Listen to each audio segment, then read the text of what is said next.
To get shots like these requires planning, equipment, and a lot of skill.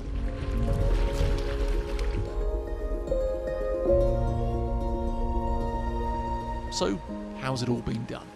You can't get Amazon deliveries in the Antarctic, so cameraman Mike Field had to make sure he packed at least 2 of everything. Got all of them? I think so, yes. You're never quite sure, but I think I have 9 pieces of luggage. One of the most valuable bits of kit has been a drone, but flying that off a ship moving in very blustery Antarctic conditions isn't easy. The first one nearly crashed into the bridge. And then you've got the problem of the cold, which gobbled up battery power, so we'd always have to make sure it landed well before it dunked into the Southern Ocean. The captain and crew of the Sir David Attenborough couldn't have been any more helpful, even opening up the side of the ship, known as the hero deck, for Mike to stand on.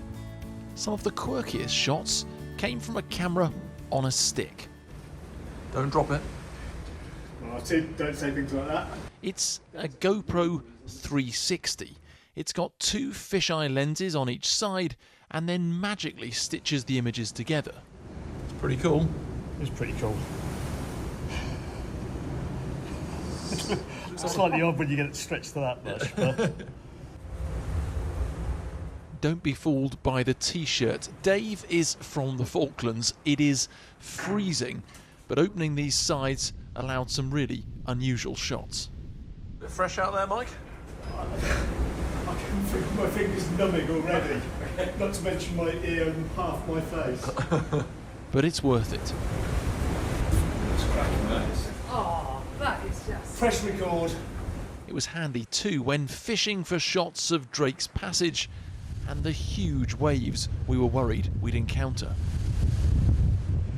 It also does a decent job of making the stick magically disappear, which is how we did this piece to camera. I'm on my way to Antarctica with British scientists trying to understand how our changing climate is affecting this frozen continent.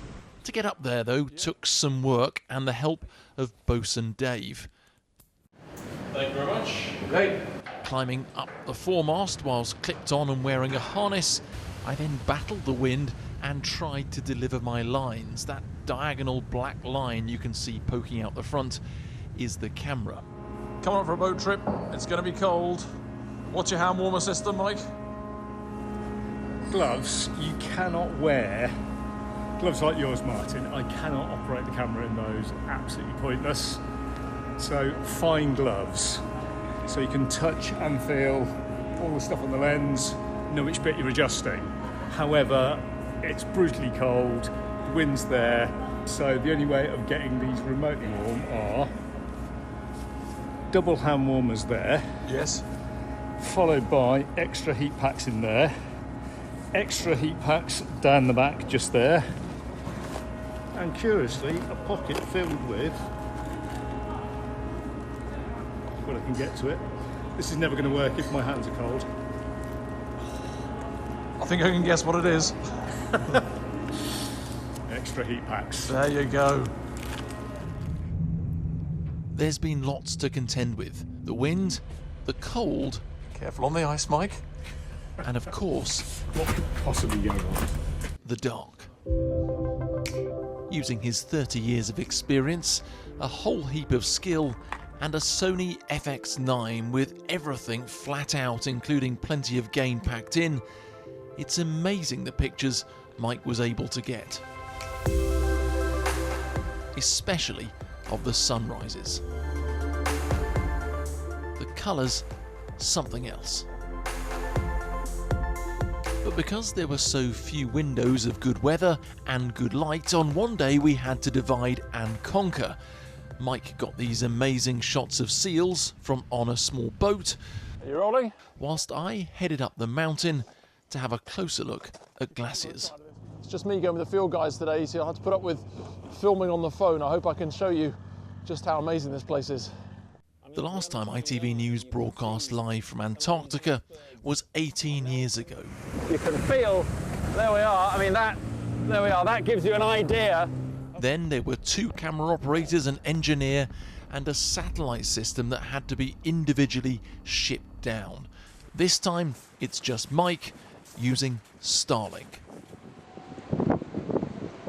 The engineering team on the ship specially milled us a piece of metal bracket so we could fit ours onto the top of the ship. By combining that with the one that's used by the Sir David Attenborough, we're able to boost the signal.